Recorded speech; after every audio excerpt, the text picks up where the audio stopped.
Good morning, everyone. I would have loved to actually drive the car on stage, but the logistics alone would be kind of crazy. So my name is Marc. Although I'm the only one speaking today, this project was not made by one man, but by three people. So Loïc, Thibault and myself. Loïc and Thibault are in the audience right now. You cannot see them, but they're right in the middle over there. And we'll be around for the next days if you have any questions. Now, this whole project, and if you're wondering, by the way, Nerves is actually what makes that car drive. Without Nerves, it would not even move one bit. And that whole project started with a kind of silly question. What if there was a vehicle platform that is open source, multi-brand, extensible, and written in Elixir? Now, if I were to have that conversation with anyone in the world, they would probably just look at me really weirdly and ask, but why? Why would you want to do this? You know, like probably everyone here, I grew up with computers, and one of my hobbies was to build computers at some point. And cars are not really made like computers. It's not like you can swap a component from one brand into the car. It's not like you can find off-the-market software for your car. You probably have maybe an old car that has an infotainment system that looks really bad for the age of today. And you might want to just change that with something else, and you can't, right? There's no Linux for cars. I mean, there is literally an automotive Linux distribution, but I'm really talking about something that consumers can just swap into their car once it's not supported anymore by their manufacturer. And talking about supporting software, what about cybersecurity? We have more and more software on wheels. Literally, cars are becoming smartphones on wheels. I've looked it up. In Europe, manufacturers are supposed to, well, they're actually legally obliged to provide you with software updates for the lifetime of the car. But there's no legal document that explains or specifies what lifetime of the car could be.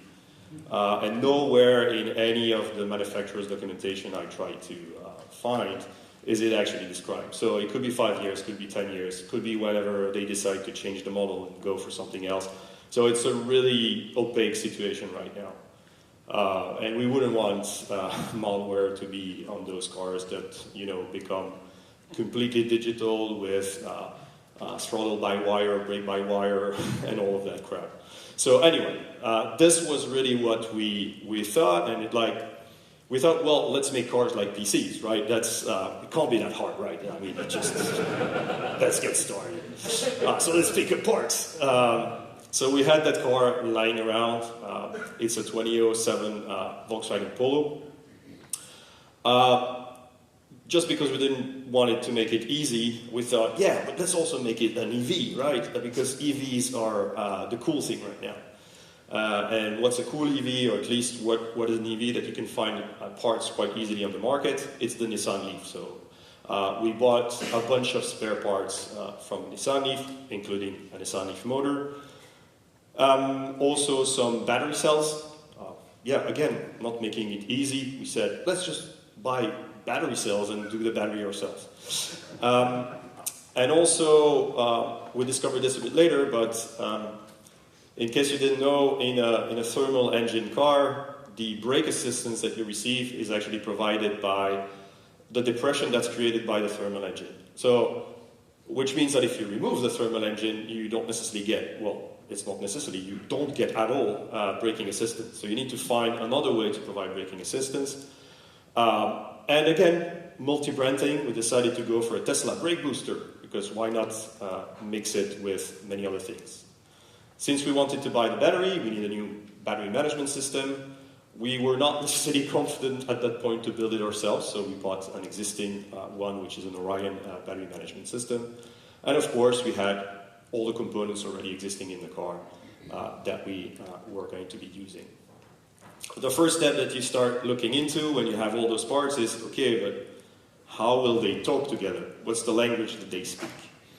And there is something in most cars. I mean, there's many different communication buses in cars today, but historically, one that is still present, and it's also present in other vehicles, is the CAN bus. It's basically a twisted pair of copper, so it's a wire that goes through your car. And every physical component in the car has its own ECU, so has its own microcontroller, let's say, like that, that publishes messages or receives messages and does something with it. And so it's really just a communication bus that, when you hook up onto it, it looks like that. Every line there is called a frame. A frame has an ID. It means that two components cannot publish on the same ID, otherwise it will be confusing and it will break the system. And on each of those frames there's a series of bytes. And they change like this, like a Christmas tree when you, when you plug it in. And you need to figure out what all of these mean, what those values mean. Now luckily you don't need to figure out all of them, just the ones that you really need, because in the case of this project this is all we needed. But sometimes it really meant just one person in the car, another person looking at this, and then saying, okay, pull the handbrake. And then you see, oh, this line changed. Do it again. And then you see how it goes. And then you start figuring out what the car is speaking, and you start reverse engineering the communication protocol. Anyway, that's great and all. So it's easy, right? We just have messages. We just need to parse those messages and then somehow translate them, and then send the translated messages to the right physical component through the CAN bus so that they can talk together. It's basically just an aggregator and translator layer that we need to build. Easy enough, right? Before I go any further, none of this is road certified. Maybe for a Fast and Furious movie that would be appropriate, but if you want to avoid danger to manifold on your car, don't do this at home, or at least do this knowing the consequences. The code is not certified, the car is not certified, it will probably never be certified. I mean, there's no way we can drive this on open roads, at least legally. But be advised. Turns out that in April of last year, 2024, we had the chance to speak at Elixirconf in Lisbon, and where we actually showed the current state of the car back then. And we were still working with the initial version, what we call the Planck prototype, which was kind of our very first end-to-end success of making the car's wheels turning with the Nissan Leaf motor and still using the original gas pedal of the Polo, because we wanted to reuse as many parts as possible from the original car. That's the whole point of the project, to make the integration of all those components as seamless as possible so that we can really think that the car was always made up to be like this in the first place. Of course, a lot of fabrication work that has nothing to do with nerves or software, but really metal work done by Loïc. Finding ways to to put the engine, the motor in the engine bay, so we needed to actually weld and create new supports for the motor.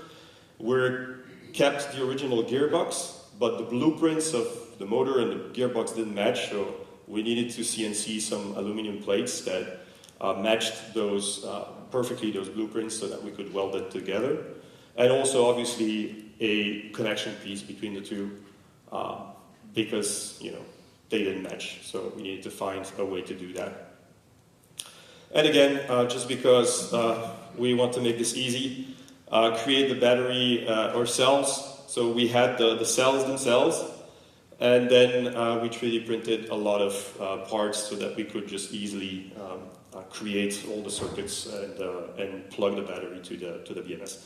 But anyway, all of that pure fabrication hardware work is not the topic of this talk, but there's a lot that we could also say about these specific activities. Braking, again, so this is a Tesla iBooster. You can see that we have a USB CAN module. It was the time we were reversing it.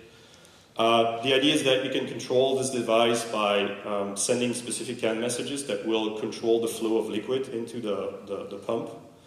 And that provides you braking assistance. And you saw that the car was remote driven. Initially, we wanted to reverse engineer also a more recent steering column. We didn't manage to do it, so we stripped its electronics. 3D printed some parts so that we could slap a servo motor on it, and we also added an angle sensor on top that we can use for calibration and also all sorts of things. But anyway, this is more like the hardware part, and I'm not going to say too much about this one. I'm going to now describe how the system works, and there's literally two parts to it. There's the physical components, what you can actually touch in the car, and then the software components. And I'm going to start by explaining how the physical components work, to show you that we really did take stuff from all over the place and put it in one car. Initially we called it the Franken car. So we have Nissan Leaf parts, so this is the motor and the inverter. We have also all existing parts in green from the Volkswagen Polo. So the ABS, instrument cluster, ignition lock, whatever. And then on the left we have kind of orphan parts, I would say. We have the battery management system. The steering pump is also extracted. Why is that? Because it's what provides you steering assistance. Okay? And it's programmed in a way that it will only start, so the steering pump will only start when the engine has a specific RPM level. But in a thermal engine, the idle RPM is higher than 0. In an electric motor, the idle RPM is 0. So you need to force it to start. And so that's why we extracted it on a different CAN network, so that we can send it messages and fake that the engine is actually running. And then obviously the brake booster. So we have a total of 5 CAN networks that are connected to one of the components that we built, one of the physical components we built, which is called the vehicle management system. It's really the central piece. Then we have specific controllers. I'm going to explain what controllers are in a minute. Bridges, that's what allows us to remote control the car. And a small infotainment system, which is very basic right now, but that provides us information on the screen in the car. Let's dig deeper into the physical components themselves. So that's the vehicle management system. It's the car's brains.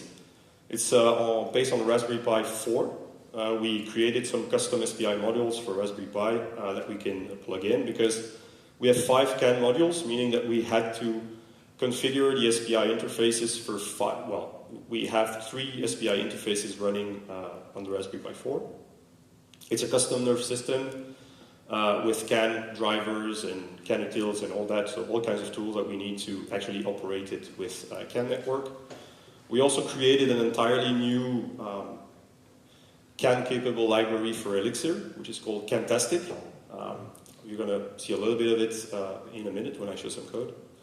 And then we have a backend core, which is purely Elixir, and an API written in Phoenix. And on top of this, you also have a Node.js, a Vue.js app that works as the front end, the web front end for the vehicle management system. So the vehicle management system web interface looks like this. It gives you real-time information about what's happening in the car while you're driving it. So you can. This is actually a recording of when we tested the car, when we did that, take the shots for the video. You can see that we reached a speed of maximum 50 kilometers an hour, not because we didn't want to go faster, but because it's a parking lot, so I mean, at some point we don't want to die. So you can really see things fluctuating, I would say. There's all sorts of things on the left as well. Those are component-specific configuration or calibration that you can do. For instance, if you want to calibrate the angle sensor, you want to know what is the maximum angle you can go right or left, then you would do this through that interface. So all of that configures the components inside the vehicle management system. The infotainment, I mean, it doesn't do much, it just shows information about the battery, the systems. We also took some messages from the car so that we know when the doors are open, the beams are lit up. We also added a few things that we really needed for this project, like instead of having a specific button for selecting the gear, we decided to do this via the touchscreen.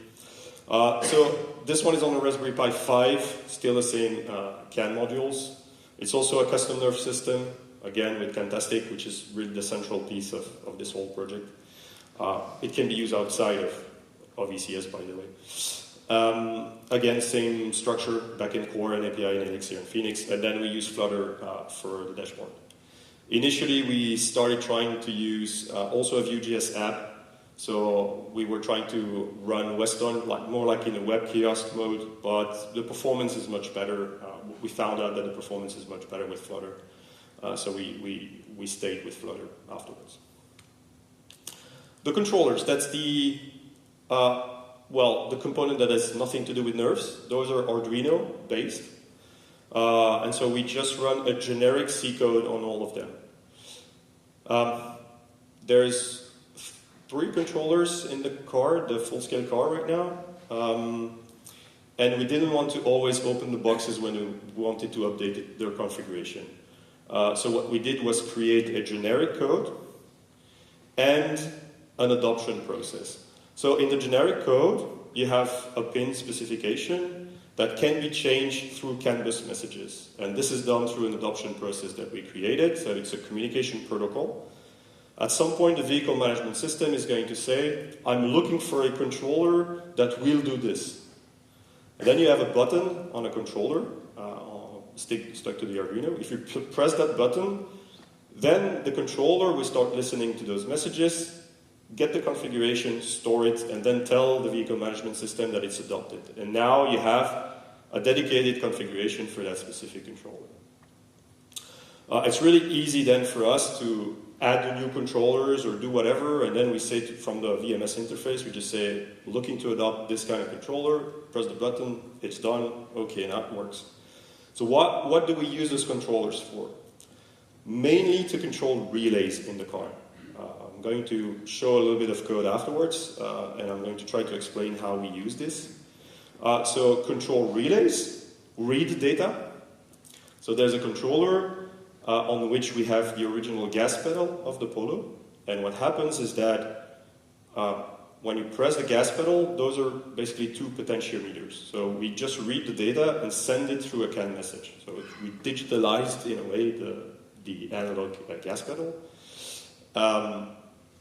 And we send this through CAN messages. And we also use these to send PWM messages to control the steering column. So they have those 3 specific capabilities, and they can be adopted by the vehicle management system. We have different bridges, but the one I'm going to talk about is just a radio bridge today. It's basically a Mavlink bridge that allows us to then send instructions on the CAN bus that the vehicle management system will interpret and decide what to do with by steering the wheel, changing the flow in the brake booster. That's why you see the brake pedal moving in the video. This is on Raspberry Pi Zero. Again, custom nerve system and Fantastic and all those pretty cool things. What we decided to create as well is a hub. It has nothing programmable, it's just wires. So it provides power and also the CAN bus connectors for any component. So it means that we have several of those hubs in the car. If we decided to create a new component tomorrow that needs to connect to the CAN bus of our platform, we would just come and plug it in. It would receive power and receive also CAN messages. So we wanted really this to be extensible and easy to create new components with. Since we want this to be super flexible, we need a way to describe a vehicle. Because the code that we wrote is not specific to the car that you saw. It could be used with any other component or any other configuration. It can also be used not in a car, but in a boat or whatever. So it's a vehicle composer that simply describes all the different gen servers we're going to be running for that vehicle. So already saying the name, but right now we're just saying, okay, we have a list of things that have data sources, that have configuration values, and we're describing this in the composer. And for each of those software components, because here I'm really talking about the software component, not the physical ones, and I'm going to explain that a little bit more in a few minutes. The software components are just gen servers as well. So here you have a small description, pseudocode I would say, for the instrument cluster of the Polo. And you can see that it's just a gen server that we initialize with an initial state, and then we receive messages and we do something with them. Or sometimes we also send messages. That's all that's happening. So it's literally every component is a gen server. There's like gen servers everywhere. CANtastic uses gen servers to receive CAN messages or emit messages on the CAN bus. Every software component is a gen server. The vehicle is a gen server. Everything is a gen server. It's almost like gen server driven development. We should probably invent that at some point. We also need a way to describe the networks in the car. And really wanted to show you this because you can see that depending on the vehicle and the configuration, we're going to be able to do whatever we want. You can see for OVCS1, which is the car you saw, all the different CAN networks. Those are for local setups, so those are virtual CANs. We also have the Mini, which is a small-scale car. I'm not going to talk about it in this presentation. And then I'll come back later to this one, an onboard diagnostic vehicle. So, in order to make this a bit more concrete and show you some actual code, there's one thing that we really wanted in this car. And we didn't want to have a completely separate circuit for waking up the inverter and the motor of the Nissan Leaf. We wanted that when you turn the key of the Polo, the original key, everything just works. Including when you start the ignition, I would say. This is when the motor gets ready to drive. And that's pretty cool, actually, when you do this. And also, when you start the engine, indeed, the high power contactors are activated. And so, time to dig into the editor. Hopefully, I'm not going to be messing this up. So, one thing I talked about the components, the software components. So, maybe looking back a little bit, we have the vehicle management system, which is a physical component. That's one of the boxes you saw on the video. And inside of it, you have a lot of software components. And the software components together, they speak through a basic, simple PubSub model. And we're using Phoenix PubSub for this, and just sending messages between themselves like that. All right? So if you look at the composer, the actual code for the car you saw, there's quite a lot of things. Like you can see that there's a front controller, a controls controller, a rear controller, an instrument cluster. We called it dashboard. We should have called it instrument cluster. But anyway, naming, right? One of the hardest things in IT. And that's something we're going to focus on. We see that this instrument cluster takes as a contact source the ignition lock from the Polo. And for the RPMs, because you saw the RPMs needle moving in the video, it's taking its data from the inverter of the Nissan Leaf. So let's go look at these. And if you look at the inverter itself, you can see that the contact source is also passed in as the Polo ignition lock. So let's go look into that component. So we have a components folder, we have Volkswagen. I know the font is a bit small for this one, but this is what the ignition lock software representation looks like. Again, it's a software representation of what the ignition lock does. And it means that we're going to subscribe to some CAN messages, because obviously we want to know what the physical component is doing. What is the state of the physical component? And this is only done through the CAN network. And so CANtastic receiver is a module from CANtastic, and we just specify it like this. We say, I want to subscribe to the key status frame on the Polo Drive network. Now, in the configuration for the car that I showed you before, you saw those networks, right? So we're saying Polo Drive, there's going to be, on the local setup, there's going to be virtual CAN 0, but on the real firmware, we're going to specify the SPI interface it needs to read. So we have that. We have that information, and we need to describe now the messages themselves. And there's a priv, can, components, Volkswagen, and then you see we define a key status frame. So if you remember the kind of Christmas tree table that you saw in the beginning, here we're basically describing one of those frames, one of the lines, but only the data that we actually need.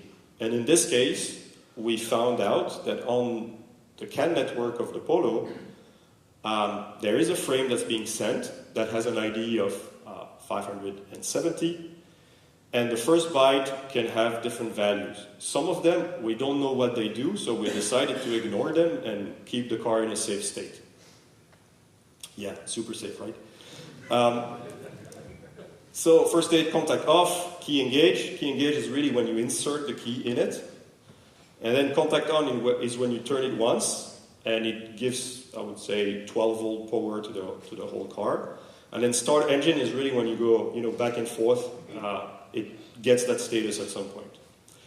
So we need our software component to have that state, I would say, so that it can send it to other components. And that's exactly what we're doing in the ignition log gen server. So we're setting an initial state. And then each time we receive a frame from key state, the key state frame, we extract the value and then we map it to what we actually want and store that in the state of the gen server of the ignition log. And that information is then broadcasted through the bus to other components that might need it or that subscribe to that message. So it's not a complete digital twin of the ignition log, but this is the idea, right? We have software components that are going to be storing the state of a physical component. All right. And so that's how it works. So I'm going to skip the second example because I'm taking too long, but anyway. And then it means that in the inverter, we need to do something with this. And if we look at the inverter itself, let me find the code. Toggle inverter. All right. So the Nissan Leaf motor has different layers, and the inverter is one of them, and the actual motor that spins is another one. And it needs to receive very specific messages to be turned on. So we need to apply 12 volt power to it, and then we need to send specific CAN bus messages to it so that it stays alive. If you don't send them, it will shut down and you cannot drive the car. So you need to find which messages you need to send. And so what we're doing here, when we realize that the inverter is not enabled and the contact is on, so that's what we check here with pattern matching, we say, okay, the contact is on and we're not enabled, then we're going to set the digital value of one of the controllers to on, to 1. So basically we're turning on one of the relays to send the 12 volts to the inverter. And then we're going to emit the messages we need to send. Right? So that's exactly what we're doing. And these messages, they need to be sent in order for it to stay alive. And once you turn the key off, then we do the opposite. We cut 12 volt power to the inverter through a relay, and we disable those messages. So it's really just state machines all over the place, and we just try to figure out how all of this works. And when you turn the contact on, then something else happens, more like on another component, which is not an existing one, but the UV61. The high voltage contactor. Just going to briefly explain that. We have a battery that's about, I think, 350 volts. It can go up to a few hundreds of amps. But if you were to just plug it straight to the motor, the voltage peak would be way too high, and it might fry the motor. So what you have in that kind of system is what we call a pre-charge. So it's basically a direct line, but there's a resistor on it, and that will just ramp up the voltage so that you don't fry the component itself. And so first you need to activate pre-charge, and once pre-charge reaches a certain voltage, you can then switch to the actual thing, the direct connection without the resistor. And that's exactly what we're doing here with relays again. So depending on some data, we're going to activate or deactivate some relays straight from that code through CAN bus and through the different components that we have. I realize that for a lot of people that's a lot of gibberish, but all of what I'm trying to show you is that it's just Elixir code, maybe just the code that runs on the controllers is C, okay, fine. At some point you need to do a bit of C. But it's only Elixir code. It's the same gen server stuff that we're doing everywhere else. There's no magic. It's just what it is. And we make a car run with that. All right, enough about the editor for now. The thing is that, okay, that's all good, Mark, but yeah, I don't want to crash my car. I don't want to start taking wires out and doing all of that. So we thought, how can we help people get started? And you can actually get started pretty easily. You just get a Raspberry Pi 4 for now. We might make it support others in the future. A Canvas hat. This one is a Waveshare hat. And one of those OBD, onboard diagnostic harness. So for those who don't know, onboard diagnostic is a protocol, is a communication protocol that cars have had since end of the 90s in the US and beginning of 2000 in Europe. And it allows you to get some information about your car when you just plug something to it.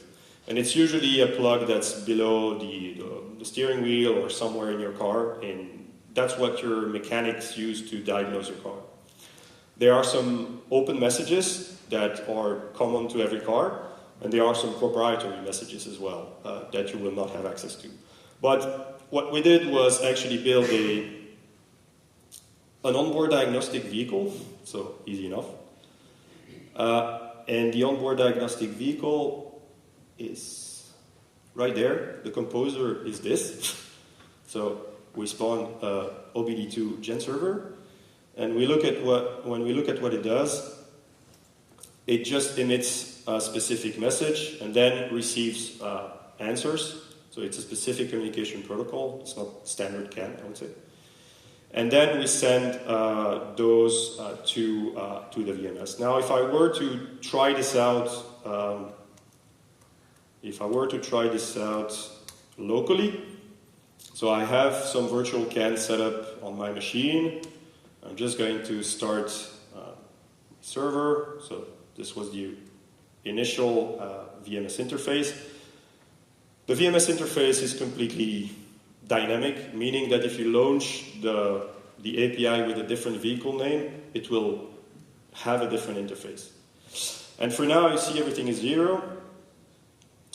I will just do a CAN dump of VCAN1. You can see that VCAN1 is actually the VCS CAN, and so Open Vehicle Control System is just sending zeros because it doesn't have any data. That's the default state.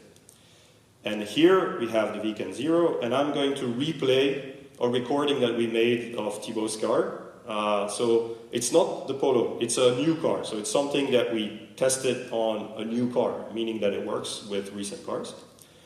And we basically dumped all of those messages, and now I'm going to play them again.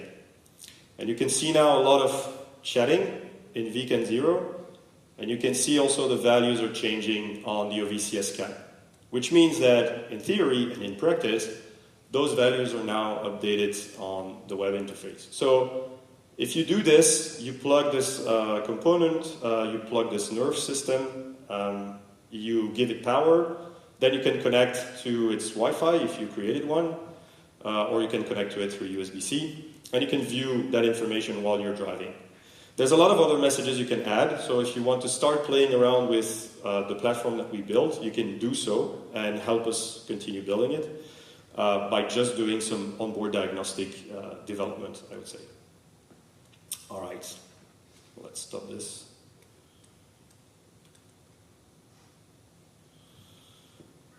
Whoops. So you can get started. You go to ovcs.be. It just goes to the GitHub page. By the way, it's not a full-fledged website. You can submit issues if you need help or if you want to help.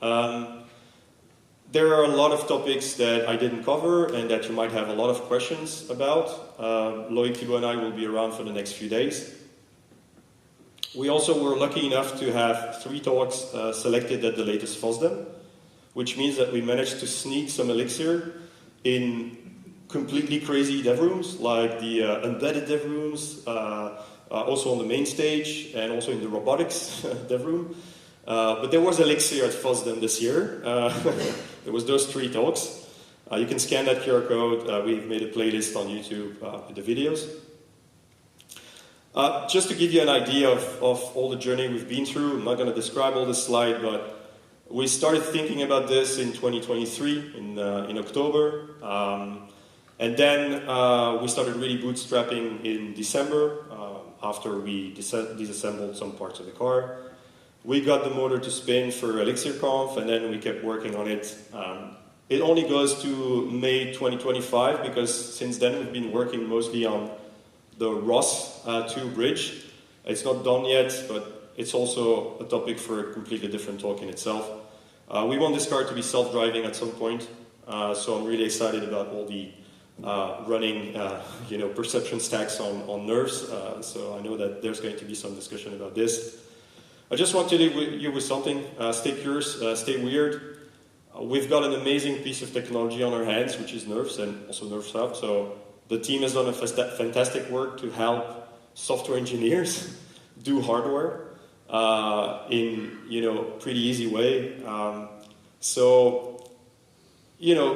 Build cars, build a digital lanyard, just keep doing crazy stuff. I think this community is awesome, and I hope that what you're going to see in the conference keeps you curious and weird. So thanks for your attention. Again, we'll be around for the next few days, and I'm gonna leave it to Lars to make some announcements for this conference. So thank you.